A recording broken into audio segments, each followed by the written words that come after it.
Do you feel in control? If MPs had a certain swagger this morning, well, they'd arrived at work catching up on their new job description. Any idea which Brexit options you'll be voting for? Yes, thank you. Their turn now to call the shots. Do you feel in control this morning at Parliament? We'll see what happens, Paul.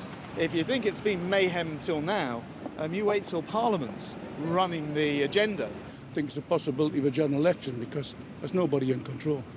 You're a Labour MP, though. Don't you want to take control off the government? No, I'm retiring. But not before he'll get a say on what happens next. For the first time in history, tomorrow MPs will be handed special ballot papers listing Brexit options that could include revoking Article 50 and cancelling Brexit, a second referendum, staying in a customs union or leaving without a deal at all. MPs will be able to mark yes to more than one choice, with the votes counted and declared tomorrow night. Will there be 3 votes, Foreign Secretary? Today, the Cabinet didn't decide whether the government should tell MPs how to vote tomorrow. Instead, the focus is on bringing back the Prime Minister's deal. And right now, the Chief Whip can't afford to lose his phone. He may be about to get some significant calls. Could you ever accept the Prime Minister's deal? I will hear my call. That's right. Those who did just that this evening heard a hint from Boris Johnson that his position may be shifting. If we vote it down again, I think there is now an appreciable risk,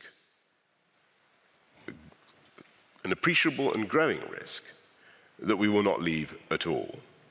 That is focusing other minds and changing some too. Today, this MP was writing an article explaining why he'll now back the Prime Minister's plan out of fear Parliament will come up with its own. It's a very reluctant decision. I don't like the deal, but I think it's probably the best of some pretty awful options. There'll be others, though, who say, no, we're going to go with our hearts and not with our heads. And I would say to them, you could be jeopardising Brexit. But several key players remain unconvinced. In fact, we feel under less pressure now, because first of all, we know that even if we were to vote for it, it's still not going through Parliament. There's not sufficient votes even on the Conservative side. But you could swing it. You could bring those Conservatives over. Well, we wouldn't, and I think there are many of them who realise just how toxic this deal is. So tomorrow, Parliament seeks an alternative. Never in the time these figures have ruled or run our country have MPs had a say like this. But they'd need to actually agree on something if they really want to make history. Paul Brandt, News at 10, Westminster.